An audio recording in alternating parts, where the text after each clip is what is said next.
नमस्कार।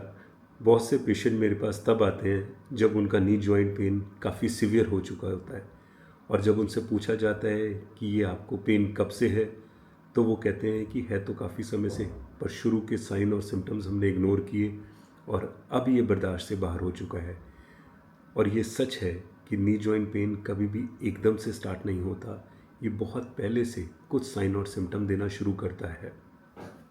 मैं हूं doctor Kapil Bhatia, homeopathic physician, और आप देख रहे हैं series saving the knee joint with homeopathy.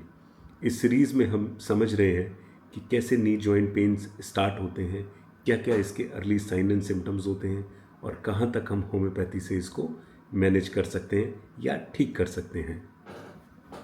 तो सबसे पहला नी जॉइंट का जो अर्ली सिम्टम है या सिम्टम नंबर 1 हम कह सकते हैं, वो है मॉर्निंग स्टिफनेस। सुबह जब लोग सोकर उठते हैं तो अक्सर वो नोटिस करते हैं कि उनका नी जॉइंट कुछ स्टिफ है, कुछ जाम सा है और उनको कुछ समय लगता है अपने पैरों पे ठीक से खड़े होते हुए। जब वो चलना शुरू करते हैं तो धीरे धीरे वो स्टिफनेस दूर होती है। ये बहुत अर्ली साइन है नी जॉइंट का, जो इंडिकेट करता है कि अब नी जॉइंट में इन्फ्लेमेशन शुरू हो चुकी है। इस स्टेज को बिल्कुल भी इग्नोर नहीं करना। जब कभी भी आपको ये सिम्टम शुरू होने लग जाएं कि सुबह सुबह आप उठ रहे हैं और आपके नी जॉइंट में स्टिफनेस है, तो ये अर्ली साइन है। आप समय रहते अपने फिजिशियन को कंसल्ट करें और हो सके तो होम्योपैथिक इस समय पे अगर स्टार्ट करते हैं तो ये सारे के सारे सिम्टम्स रिवर्ट हो जाते हैं। दूसरा इम्पॉर्टेंट साइन या सिम्टम है सीढ़ियाँ चढ़ते वक्त या उतरते वक्त नी जॉइंट में पेन होना। इसका मतलब है कि अब आपके नी जॉइंट के ऊपर प्रेशर आने लग गया है और जो कार्टिलेज टिश्यू हैं वो भी इन्फ्लेम या थोड़े थोड़े घिसने शुरू हो गए हैं। तो इस साइन को इग्नोर नहीं करना। जब कभी भी आप फील करें कि आपको स्टेयर्स चढ़ते वक्त या उतरते वक्त नी जॉइंट में कोई डिस्कम्फर्ट, कोई पेन फील हो रहा है, तो ये एक राइट समय है अपने फिजिशियन को कंसल्ट करने का। यहाँ पर होम्योपैथी बहुत अच्छा काम करती है। एक मैंने पहले सिम्टम बताया था, मॉर्निंग स्टिफनेस, और दूसरा है सीढ़ियाँ चढ़ते वक्त और उतरते वक्त नी जॉइंट में पेन होना।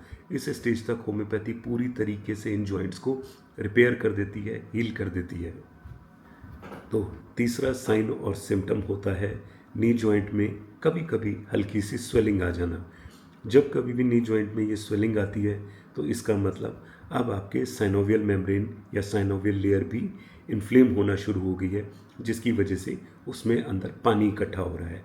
ये स्टेज भी बड़ी इंपॉर्टेंट है, इस स्टेज को मिस ना करें। जब आपको लगे कि आपको सुबह उठ के स्टिफनेस हो रहा है जॉइंट में, या फिर स्टेयर्स चढ़ते उतरते वक्त आपको नी जॉइंट में पेन है, या फिर आपके जॉइंट में कभी कभी स्वेलिंग आ जाती है, तो ये तीनों ही साइन और सिम्टम्स इग्नोर नहीं करने हैं।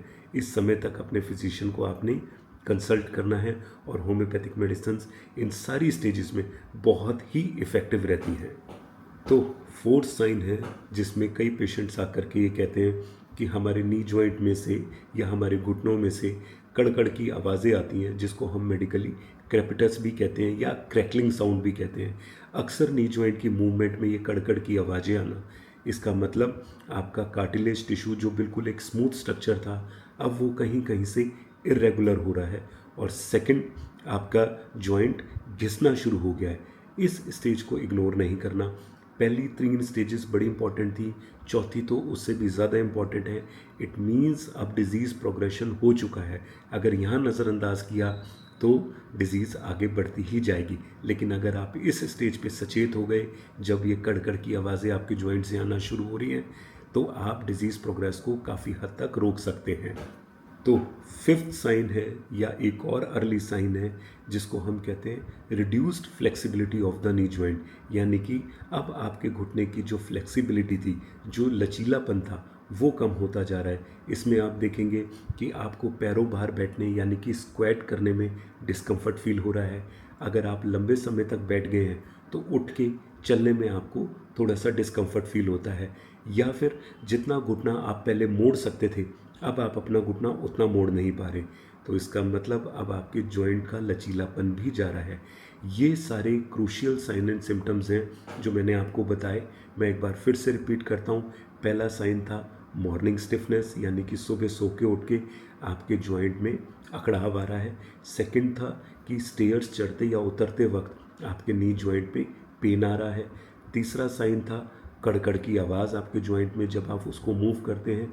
और चौथा साइन था कि कभी कभी आपके नी जॉइंट में स्वेलिंग आ जाती है। और पांचवा साइन जो है आपके नी जॉइंट की फ्लेक्सिबिलिटी कम होती जा रही है। ये सारे ही पॉइंट्स अर्ली वार्निंग साइंस हैं कि आपका नी जॉइंट कॉम्प्रोमाइज़ हो रहा है, इन्फ्लेम्ड हो रहा है, घिस रहा है।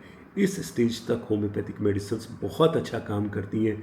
अगर आप टाइमली अपने होम्योपैथिक फिजिशियन को कंसल्ट करते हैं तो हम इस नी जॉइंट को पूरी तरीके से सेव कर सकते हैं, इस डिज़ीज़ को फर्दर प्रोग्रेस होने से या आपके नी जॉइंट को पूरा डैमेज होने से या फिर नी रिप्लेसमेंट की नौबत आने से पहले ही इसको ठीक कर सकते हैं।